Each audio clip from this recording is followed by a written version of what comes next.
Olá, está começando o Boletim de Notícias. Eu sou Marília Schesch e te faço companhia a partir de agora. O bullying tem se tornado uma prática cada vez mais comum, com resultados que afetam a saúde psicológica e física das crianças e adolescentes. A escola é o principal local onde o bullying acontece e os especialistas fazem um alerta para o perigo dessa prática. Brian sofreu bullying na escola quando ainda era criança. Ele conta que por causa das agressões psicológicas que sofria, cresceu com dificuldades para socializar e buscou no esporte um refúgio. Comecei a praticar o jiu-jitsu e foi mais ou menos o que me salvou, né? Aumentou minha confiança e acho que minha oratória também por conta do aumento da autoestima. Historicamente, é dentro da escola onde acontece com frequência a prática do bullying. A violência pode ocorrer de forma física ou psicológica. Esta outra aluna revela que já presenciou colegas sendo vítimas do bullying. A escola deveria ser um lugar onde a gente deveria se sentir acolhido. Então, quando a gente vai para a escola e que a gente machuca o outro, a gente tem que pensar também como é que essa pessoa está se sentindo. Então, acho que a gente tem que sim conversar, porque a conversa e as informações é a melhor maneira da gente combater o bullying. Um estudo feito pelo IBGE aponta que 40% dos estudantes admitiram ter sofrido bullying na escola.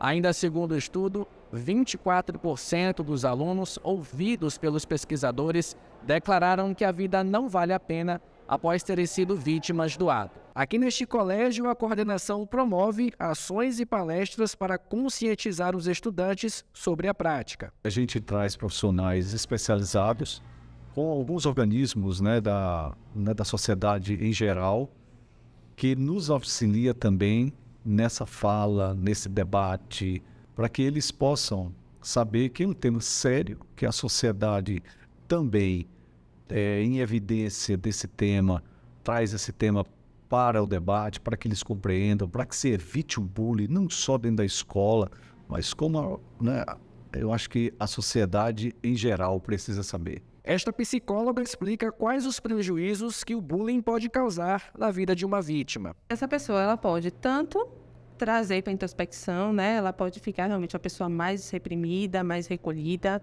e alguns outros também podem estar tendo um comportamento mais adverso, né? Ele pode se tornar uma pessoa mais agressiva e talvez praticar isso com o outro, né? Como forma talvez de tentar se defender. Então a gente está sempre buscando esse aluno para a gente, para poder estar trocando, né?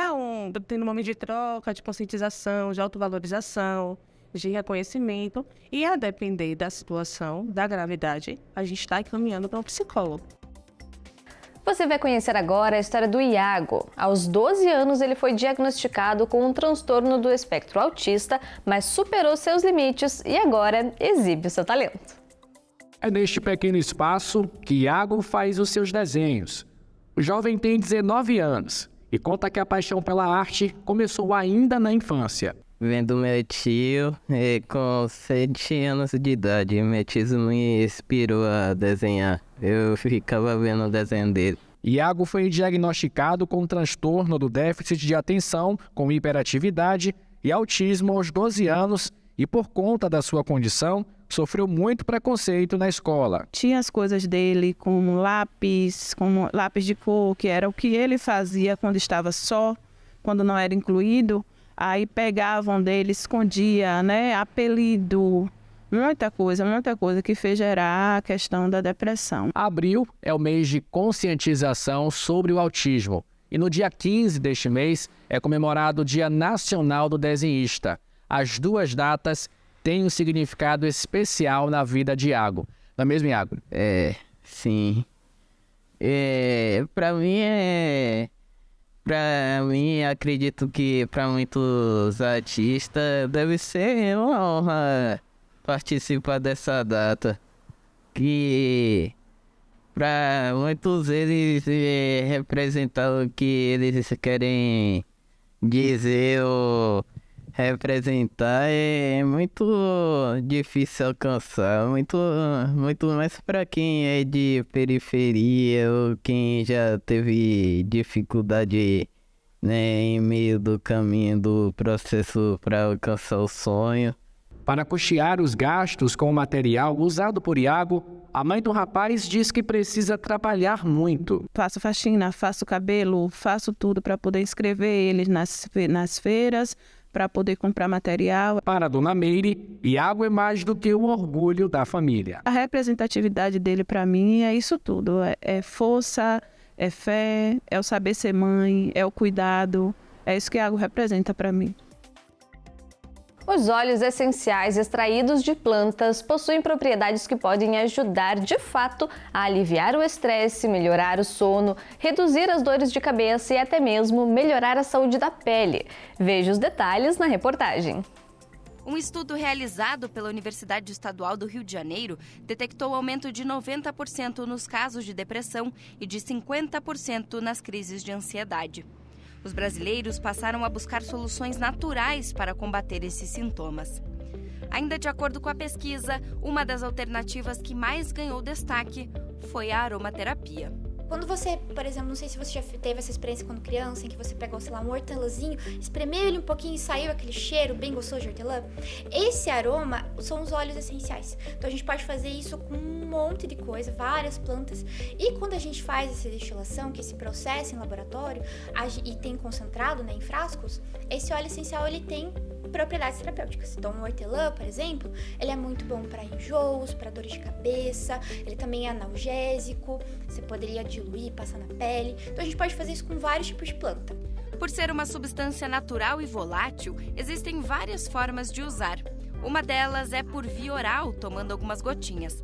Mas neste caso, é preciso o acompanhamento de um profissional especializado da área, pois não são todos os óleos que podem ser ingeridos. Os óleos essenciais a gente pode usar de diversas formas, eles são extremamente versáteis.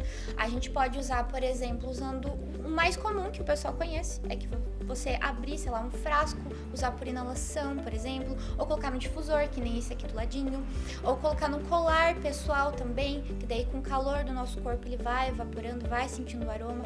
Os aromas por inalação, eles são bons para tratar ansiedade, questões respiratórias, uma alergia, por exemplo, respiratória que você tenha, ou simplesmente pelo aroma gostoso, que é também uma forma maravilhosa de a gente usar os óleos essenciais. Desde 2018, a aromaterapia foi incluída no SUS como uma prática integrativa e complementar. O Brasil é considerado um dos 4 grandes produtores mundiais de óleos essenciais, mas tem pouco tempo desde que essa substância passou a ser mais procurada. Há uns 4 anos atrás eu já vinha de queixas assim, de saúde e estava buscando uma forma mais natural de tratar meu bem-estar, a saúde minha e da minha família. E fui convidada para ir numa palestra onde eu soube, né, e conheci os óleos essenciais. Então lá nós experimentamos, a gente conseguiu inalar e experimentar alguns dos óleos e ter contato com eles. E já na saída a gente já sentiu algo diferente. A minha filha, de imediato, ela fumava na época, e ela tentou acender um cigarro, ela não conseguiu, ela sentiu um enjoo.